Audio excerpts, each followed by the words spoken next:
인디스트 여러분 안녕하십니까? 인디교 배용호입니다. 오늘부터는 기존 종교의 경전을 한번 읽어보는 그런 시간을 갖도록 하겠습니다. 인디교는 기존 종교로부터의 자유롭다.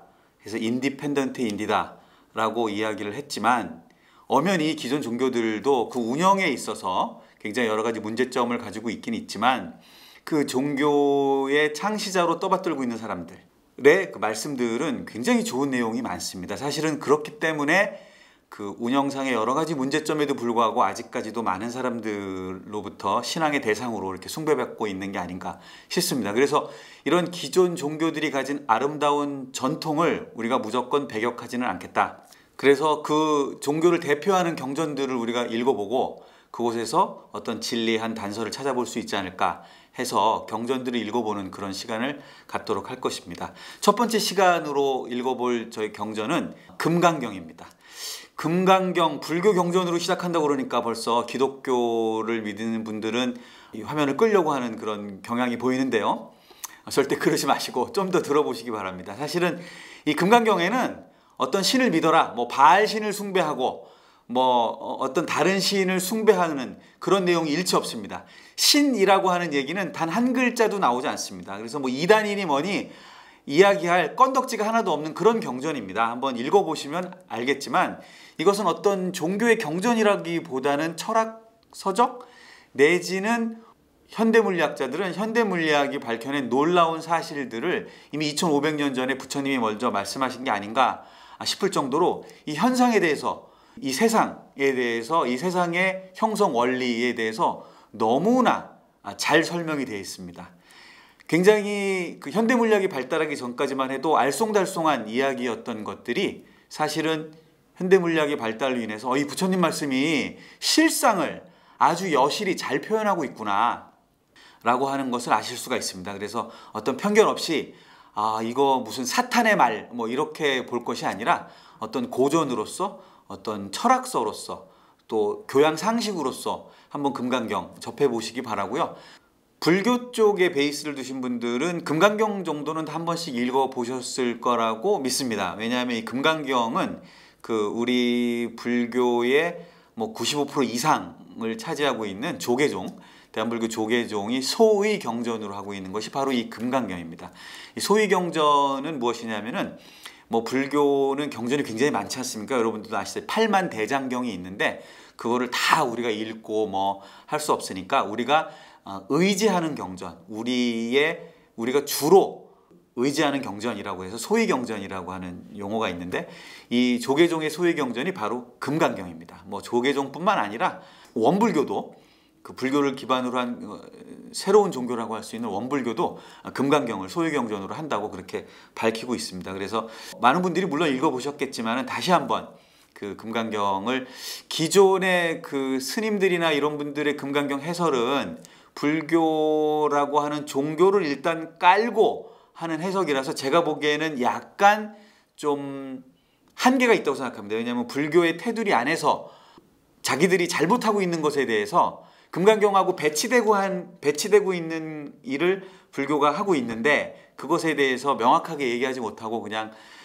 넘어가는 그러한 이야기들이 많았는데 우리가 불교 안에서 금강경을 읽는 것이 아니라 불교 바깥에서 한번 금강경을 문자적으로 엄밀하게 해석해서 읽어보자 그러한 뜻에서 시도를 하게 되는 거기 때문에 여러분들이 어떤 스님들한테서 들었던 것하고는 물론 대부분 비슷하겠지만 조금 다른 이야기도 있을 수 있으니까 한번 관심을 가지고 보아주시면 좋겠고요. 특히 무신론자들에게 한번 금강경을 한번 꼭 들어보시라고 권하고 싶습니다. 사실 금강경은 제가 경전으로서 접한 첫 번째 경전입니다. 종교로서 접한 첫 번째 경전.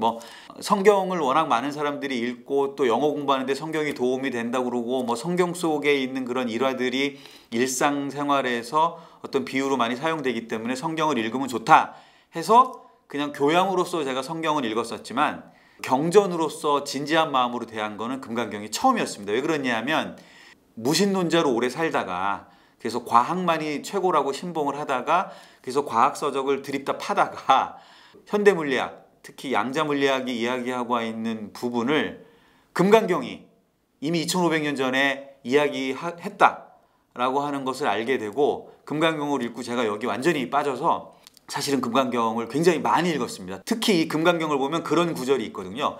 이 경전을 수지 독성하는 자는 그 공덕이 삼천대천세계를, 그러니까 온 우주를 칠보로, 그러니까 각종 보석으로 가득 채운 것보다 그 공덕이 더 크다 뭐 해가지고 제가 이 경전을 조그마한 수첩처럼 생긴 게 있습니다. 그거를 항상 양복 안주머니에 넣고 다니면서 틈나는 대로 꺼내서 읽었습니다. 수지 독송하면은 그 공덕이 크다고 그래서. 그래서 이거를 그 한문 버전으로 저희가 읽은 게 이제 구마라집 법사님이, 구마라집 스님께서 번역하신 한문 번역을 읽을 것인데, 그 번역으로 한문 번역으로 읽으면은 한 25분 정도면은 처음부터 끝까지 다 읽을 수 있거든요. 그렇게 긴 경전이 아닙니다. 그래서 하루에 막 서너 번도 읽고 한 몇 년을 그렇게 읽었으니까 그 1년 동안 하루에 3번만 읽어도 벌써 1095번 아닙니까? 그래서 제가 그걸 한 2년은 좋게 그렇게 읽었으니까 뭐 2000번 이상은 좋게 읽은 것 같은데 정말 내용이 좋습니다. 그래서 아까도 말씀드렸지만 이것을 어떤 뭐 종교의 경전이라기보다는 그 위대한 고전이고 또 상식이고 뭐 그렇게 한번 읽어보시는 것이 좋을 것 같다, 이렇게 그 추천드리고 싶습니다. 그리고 특히 이걸 먼저 시작하는 것은 이 경전을 설하신, 쓰신 건 아니고 부처님은 아무 경전도 쓰시지 않았습니다. 다 그 제자들이 부처님이 돌아가신 다음에 모여서 야, 부처님 말씀 들은 거 다 얘기해봐, 그렇게 해서 시작했거든요. 그래서 모든 경전들이, 특히 초기 경전들은 여시아문으로 시작합니다. 이와 같이 나는 들었다 뭐 이렇게 시작하는데, 그거는 이제 금강경 읽으면서 금강경 1부에도 그렇게 나오니까 그때 다시 설명드리도록 하고요. 부처님이 설하신 내용이 금강경인데, 부처님이야말로 사실은 인디교의 선구자라고 하실 수 있는 분입니다. 부처님은 왕자로 계시다가 출가하셔서 여러 수행자들의 수행 방법을 다 거치십니다. 6년 동안 뭐 이 방법 저 방법 여러 방법을 다 거치신 다음에 마침내 홀로 자기 스스로 깨달아야 된다라고 하는 것을 보리수나무 밑에서 깨달으시고 설법을 시작하셨습니다. 특히 부처님이 인디교의 선구자라고 제가 말씀드리는 것이, 부처님은 스스로 깨달아야 된다고 말씀하셨습니다. 부처님이 돌아가실 즈음해서 이제 편찮으시니까, 곧 돌아가실 것 같으니까 제자들이 부처님한테 그랬습니다. 이제 저희는 누구를 따릅니까? 부처님께서 저희를 이끌어 주셨는데 부처님이 돌아가시면 누구를 따릅니까? 그럴 때 초기 경전에 보면 부처님께서 그렇게 말씀하십니다. 뭔 소리냐? 나는 너희를 이끈다고 생각한 적도 없고 난 너희들이 나를 따른다고 생각한 적도 없다. 누가 이끌고 누가 따르냐? 우리가 같이 함께 수행하는 것일 뿐이다. 그러면서 돌아가실 때 그 유명한 말씀을 남기시지 않습니까? 자등명, 법등명.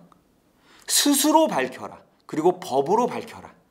즉 스스로 깨달으라고 말씀하셨습니다.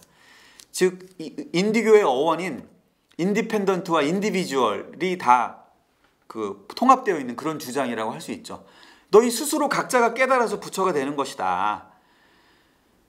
뭐 누구의 가르침을 받고 뭐 깨닫는 것이 아니다. 그렇게 분명하게 말씀하셨기 때문에 사실은 인디교의 개척자하고 선구자는 부처님이다, 석가모니다, 시달타다, 이렇게 이야기를 할 수가 있습니다. 그래서 그분의 이야기를 담은 금강경을 첫 번째 저희가 한번 읽어보는 금강경을 그래서 시작하려고 합니다. 금강경은 대승경전 중에서 가장 오래된 경전이라고 할 수 있습니다. 왜냐하면 대승경전 중에서 드물게 산스크리트 본이 있습니다. 대승경전 중에서 막 화엄경 같은 경전은 뭐 어마무시하게 크고 그 체계도 굉장히 깊고 막 내용도 깊고 한데 아직 산스크리트 본이 발견되지 않았거든요. 그런데 금강경은 산스크리트 본이 발견된 것으로 보아서 굉장히 초기에 쓰여진 것이라고 볼 수 있겠고요. 사실은 이렇게 초기에 쓰여져 있다 보니까 굉장히 내용이 어떻게 보면은 동어 반복인 것처럼 느껴지기도 하고, 한 얘기 또 하고 한 얘기 또 하는 것처럼 느껴지기도 하고, 특히 전체 32분으로 나눠져 있는데, 원래 이 나눠져 있는 것도 뭐 원래 나눠져 있었던 것이 아니고 그 양나라 무제의 아들인 소명태자가 이거를 32개의 챕터로 나눴습니다. 그래서 나눌 분자를 써가지고 1분부터 32분까지 나눴는데, 그걸 보면 1분부터 16분까지 하고 17분부터 32분이 완전히 도돌이표입니다. 나중에 이제 읽어보시면 알겠지만 17분의 1분의 내용, 2분의 내용이죠. 2분의 내용이 다시 17분에서 시작합니다. 그래서 수보리가 뭐 이렇게 부처님께 설법을 청하고 부처님께서 잘 들어 이렇게 시작하시는 것이, 그래서 읽다 보면 이거 뭐지? 도돌이표구나 하는 걸 느낄 수 있습니다. 그래서 좀 구조도 뭐 한 얘기 또 하고 한 얘기 또 하는 것 같은데, 그리고 부처님께서 딱 하루 한나절 설법하신 내용을 담고 있습니다. 화엄경 같은 경우는 부처님께서 총 7군데의 장소에서, 다양한 장소에서 8번의 법회를 한 내용을 정리한 것이 화엄경인데, 금강경은 딱 한 번에 끝나는 그런 아주 고졸하고 그러한 아주 소박하고 그러한 경전입니다.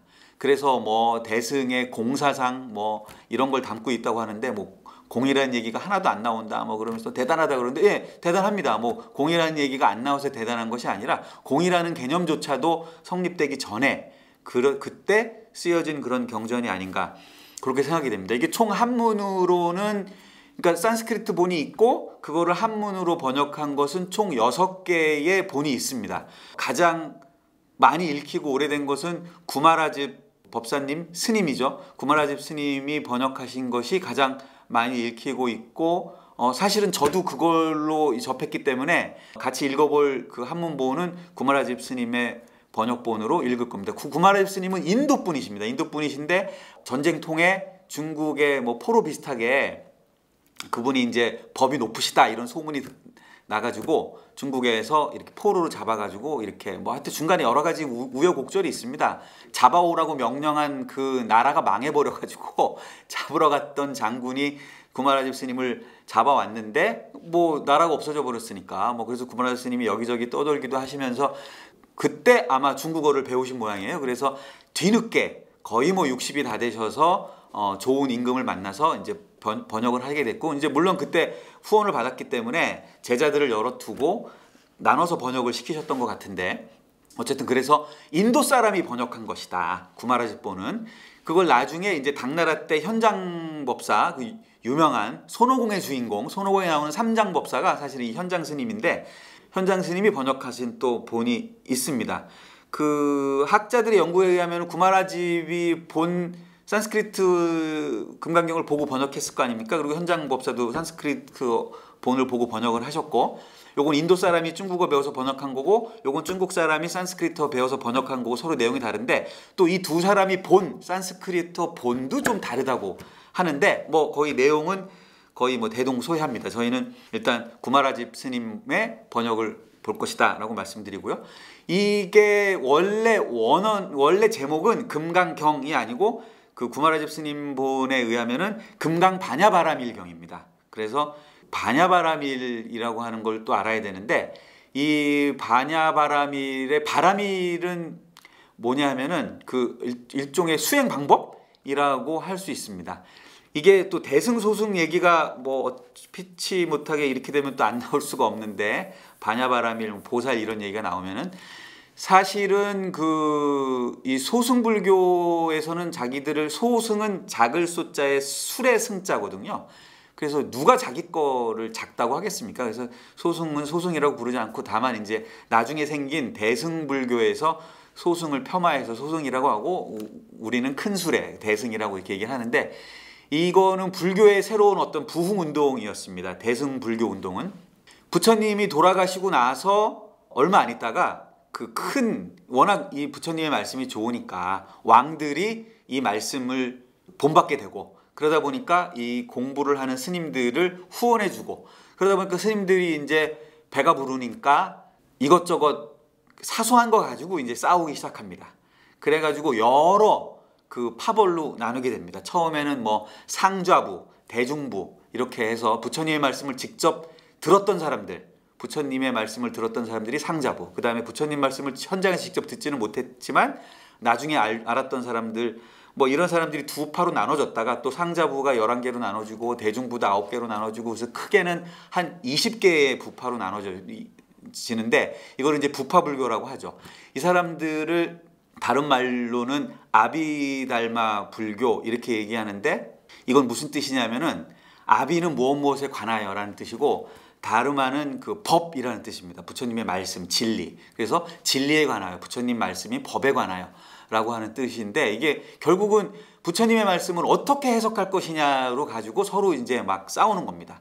그리고 이 사람들은 이제 아라한이 되는 거를 최종 목표로 했습니다. 아라한은 사실은 부처님을 뜻하는 호칭 중에 하나였습니다. 부처님은 이것도 이제 금강경 본격적으로 들어가면은 금강경에 보면은 부처님을 뭐 세존이라고 부르기도 하고 열애라고 부르기도 하고 뭐 여러 가지 이름을 부르는데, 열애 10호라고 해서 부처님을 지칭하는 이름이 총 10개가 있습니다. 그 중에서 응공이라고 해서 마땅히 공양받아 마땅하신 분이라고 하는 뜻에서 응공이 있는데, 이 응공의 산스크리트 발음이 아라한입니다. 아라한. 그래서 원래는 이게 부처님을 뜻하는, 그러니까 깨달은 사람을 뜻하는 거였죠. 근데 나중에는 아라한이 부처님의 제자를 뜻하게 돼서 우리나라에서는 줄여서 뭐 나한, 그래서 뭐 성구람에 보면은 그 본전물이 있고 그 뒤에 뭐 나한상이 이렇게 있는데, 이게 아라한입니다. 그래서 아라한이 되는데 뭐 너는 아라한이 되려면 어느 경지까지 가야 된다는 둥, 뭐 너는 아라한이 됐는지 안 됐느니 뭐 이러면서 막 싸우고 막 그런 거죠. 그래서 이게 야 문제가 심각하다. 이게 뭐 지엽적인 거 가지고 그런 걸 싸우고 앉았냐. 우리는 그러지 말자라고 해서 시작된 것이 바로 대승운동이고, 이 대승에서 내세운 것이 바로 보살입니다. 보살. 보살은 원래 보리사트바의 음역이죠. 한자로 산스크리트 보리사트바를 음역해서 보살이라고 하는데, 지금은 뭐 우리나라 절에 다니는 여자 신도들을 보살이라고 하지만 원래는 깨달은 사람이라는 뜻입니다. 그래서 새로 대승운동에서는 이제 아라한이 아니라 보살. 그래서 뭐 흔히 우리 보살 그러면은 뭐 상구보리 하와중생 그런 얘기 많이 하잖아요. 위로는 진리를 추구하고 밑으로 그 하와 중생들을 이렇게 계도한다.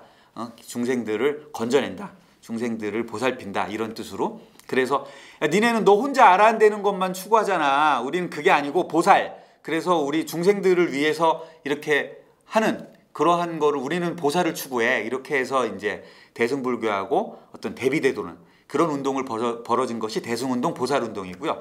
이 보살들이 추구하는 것이 육바라밀이었습니다. 아라한들이 추구했던 것이 8정도, 그러니까 구체적인 어떤 부처님 말씀을 일상생활에 실행하는 세부 실행 세칙으로서 아라한이 8정도를 추구했다면, 보살들은 물론 보살들이 뭐 그렇다고 해서 8정도를 다 부인하는 건 아니고요. 8정도도 대승불교에서 엄연히 부처님의 말씀을 실천하는 실천 방안으로서 중요시 여기지만 8정도 이외에 육바라밀을 이제 추가했다는 거죠. 육바라밀은 보시, 지계, 인욕, 정진, 선정 이렇게 5바라밀이 있는데, 그 마지막 바라밀이 바로 바냐바라밀. 바냐는 지혜라는 뜻이거든요. 왜냐하면은 이 5바라밀도 결국은 지혜가 없으면 제대로 실천이 될 수 없습니다. 첫 번째 보시바라밀만 해도 그렇죠. 뭐 어디까지 줘야 됩니까? 보시 그러면 내 가진 거를 다 줘야 되나? 입었던 옷까지 다 벗어줘야 되는지. 지게바라밀은 뭐 이제 계율을 지킨다는 건데 어디까지 계율을 지켜야 되는지.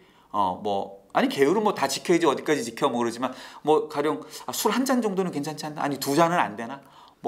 저 지나가는 여자를 보고 이쁘다라고 생각하는 것까지 안 되는 건가? 뭐 그럴 수 있고요. 인욕바라밀도 참는데 어디까지 참아야 되냐? 저 사람이 뭐 나를 칼로 찔러 죽이는 데까지 참아야 되냐? 뭐 부처님은 전생에서 그랬다고 그래요. 뭐 보면 뭐 설화에 보면 뭐 팔을 잘라도 그걸 참았다 이러시는데 정말 거기까지 참아야 되는지. 뭐 정진바라밀 어떻게 하는 게 정진인지. 선정바라밀 뭐 이렇게 가부좌 틀고 앉아가지고 하루 종일 앉아 있으면은 그러면 선정바라밀을 실천하는 건지, 이런 것들에 대한 것들이 결국은 지혜가 없으면 다 필요가 없는 거 아니겠습니까? 그래서 바냐바라밀, 이 바라밀을 실천하는 거에 있어서에 대한 지혜를 전하는 책이다. 불교 신자들이 무슨 행사 때마다 암송하는 반야심경도 보면 앞부분에 이렇게 시작합니다. 관자재보살 행심바냐 바라밀다시 조견오온계공. 그래서 관자재보살이 오온이 다 공하다고 하는 것을 밝게 보았다는 것이 중요한 것이 아니라 그 앞에 행심 바냐바라밀이라고 되어 있습니다. 그러니까 깊은 바냐바라밀을 행할 때에 오온이 다 개공하다는 것을 밝게 보시는 거거든요. 그래서 바냐바라밀이 굉장히 중요한데, 이 바냐바라밀, 지혜바라밀을 우리한테 가르쳐주는 경전이다. 그래서 금강 바냐바라밀경이 원 제목이고, 영어로는 다이아몬드 수트라입니다. 그래서 금강석, 다이아몬드. 그래서 다이아몬드처럼 뭐 값비싼 그런 경전, 다이아몬드처럼 빛나는 경전이라고 생각할 수도 있지만 사실은 그런 건 아니고, 또 그 산스크리트어를 거의 직역에 가깝게 오히려 그 인도 분이셨던 구마라집 스님께서 의역을 많이 하셨고 중국 분이셨던 현장 스님께서는 직역을 많이 하셨다고 합니다. 그래서 현장 스님 본의 제목은 능단 금강반야로 되어 있습니다. 그래서 사실은 금강석처럼 다이아몬드처럼 귀하고 비싼 그런 경전이라는 뜻이 아니고 다이아몬드가 단단하지 않습니까? 단단한, 최고로 단단한 게 다이아몬드라고 하잖아요. 그래서 이게 다이아몬드처럼 단단하게 끊을 수 있는, 능히 끊을 수 있는 그런 경전이다. 무엇을 끊느냐? 거기에 대해서는 제목이 나와 있지 않은데 뭐 당연히 그런 어떤 번뇌 또는 우리의 그 여기 이제 3분인가에 나오는 아상인상 중생상 수자상이라고 하는 그런 사상을 끊어버리는 그러한 경전이다라는 뜻에서 다이아몬드라는 이름이 금강석이라고 하는 이름이 붙어 있는 겁니다. 그래서 아까 말씀드린 대로 우리 요번에 한번 읽어보는 금강경에서는 그 구마라집 스님의 번역본으로 일단 한문으로 된 거를 읽을 겁니다. 그래서 한문 공부도 한문을 알면은 굉장히 재밌습니다. 영어를 알면 여러 가지 또 재미있는 원서나 영화 같은 걸 재밌게 볼 수 있듯이 또 한문을 알면은 동양 사상을 이해하는 데는 한문처럼 좋은 게 없거든요. 그래서 사실 한글 번역본이 대한불교 조계종에서도 요즘은 한글 번역본으로 경전을 읽더라고요. 조계종 그 관련된 사찰에 가면은 다 비치가 되어 있는데 뭐 그 번역도 아주 뭐 좋고 뭐 여러 좋은 번역들이 많고 또 세조 임금이 번역하신 버전도 있습니다. 그것도 아주 좋긴 좋은데 저는 사실은 구마라집 스님 본이 제게 익숙하기 때문에 구마라집 스님의 한문본을 읽고 한문 공부 겸해서 그렇게 읽고 그 다음에 아까 말씀드렸듯이 소명태자가 총 32개의 분으로 이걸 나눴는데 32개의 분을 한 번에 2분 정도씩 2분 정도씩 해서 이렇게 끊어서 총 16회에 걸쳐서 이렇게 한번 읽어보도록 하겠습니다. 그러면은 뭐 이것이 어떤 종교의 경전이다 라고 하는 그러한 그 생각 없이 그런 편견 없이 그런 선입견 없이 그냥 우리보다 앞서서 깨달으신 분이 우리에게 하신 말씀을 한번 무슨 내용인지 읽어본다 이러한 마음으로 한번 읽어보시면은 정말 놀라운 이야기들이 많이 쓰여져 있습니다. 그러면은 다음 시간부터 우리 금강 반야 바람일경을 한번 읽어보도록 하겠습니다.